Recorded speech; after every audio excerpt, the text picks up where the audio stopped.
Assalamualaikum warahmatullahi wabarakatuh. Saya Wilan Ahmad akan menjelaskan mengenai hadis kepemimpinan perempuan. Langsung saja ya. Islam datang membawa pesan moral kemanusiaan yang tiada bandingnya dengan agama manapun. Islam tidak hanya mengajak manusia untuk melepaskan diri dari belenggu dan tirani kemanusiaan, tetapi lebih jauh lagi mengajak dan membebaskan diri dari belenggu ketuhanan yang politeis menuju kepada kebebasan dengan satu Tuhan yang esa.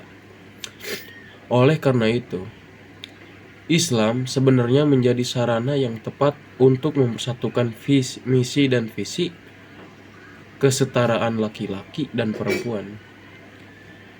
Sejarah telah menunjukkan bahwa kedudukan perempuan pada masa Nabi Muhammad SAW tidak hanya dianggap sebagai istri, pendamping, serta pelengkap laki-laki saja.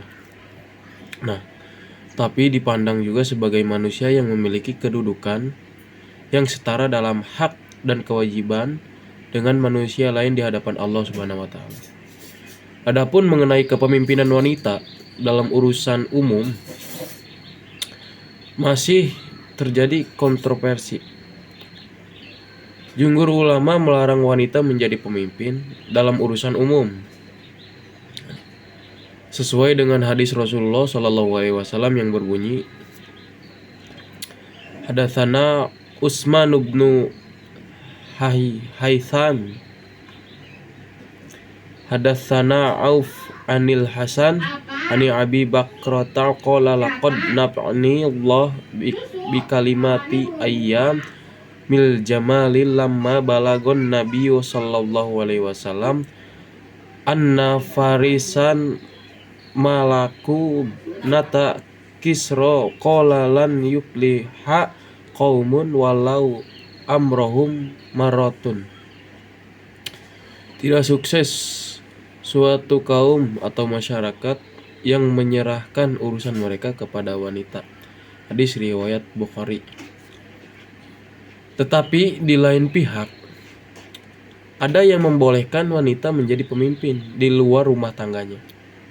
Karena Al-Quran memberi isyarat bahwa wanita pun bisa menjadi pemimpin, bukan hanya laki-laki. Oleh karena itu, kepemimpinan wanita ya, secara umum dibolehkan oleh sebagian ulama jika mereka memiliki kemampuan untuk melaksanakan amanah tersebut. Di samping itu, mereka juga memiliki kriteria dan syarat-syarat sebagai seorang pemimpin.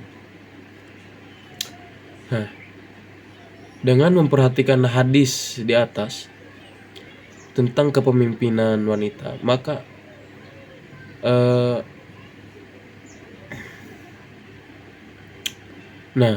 lalu ada analisis frasa dan klausa.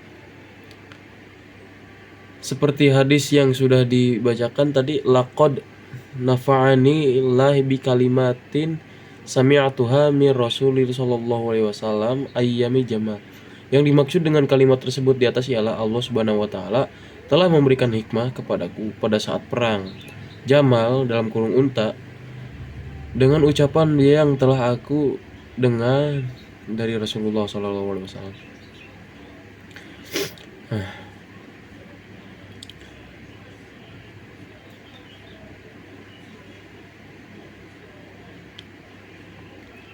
Kata ayam menurut gramatika bahasa Arab berdistribusi secara semiotik dengan verbal, tidak dengan verbal. Sami'ataha secara qati, ia telah mendengar hal itu sebelumnya. Ba'da ma kithtu anil haq bi ashabil jamal, sesudah hampir saja aku mengikuti pasukan Aisyah radhiyallahu anha. Dan yang dimaksud ashab jamal dalam hadis ini adalah bala tentara. Lalu bagaimana menurut pandangan ulama?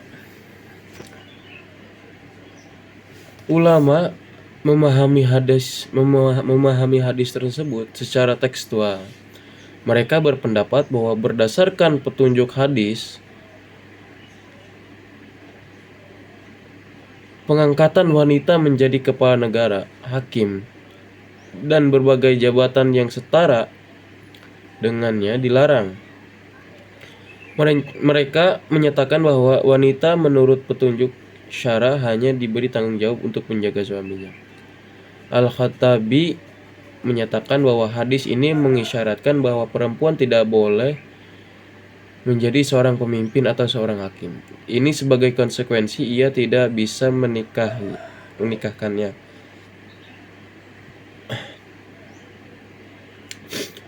Menikahkan dirinya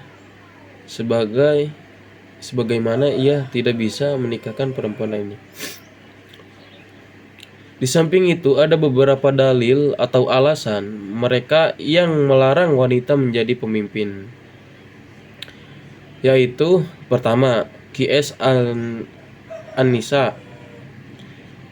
Kedua, hadis Nabi yang menyatakan bahwa perempuan itu kurang cerdas dibanding laki-laki. Ketiga, lam yufliha qaumun walau amrohum imro'atan.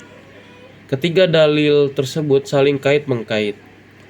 Dalam memperkuat argumentasi ketidakbolehan perempuan dalam memegang kepemimpinan, dengan alasan lain, baik ayat maupun hadis tersebut mengisyaratkan bahwa kepemimpinan itu hanya untuk laki-laki dan menegaskan keharusan perempuan mengakui kepemimpinan. Mungkin sekian penjelasan hadis kepemimpinan perempuan. Kurang lebihnya mohon maaf. Wallahul muwaffiq ila aqwamit thoriq. Assalamualaikum warahmatullahi wabarakatuh.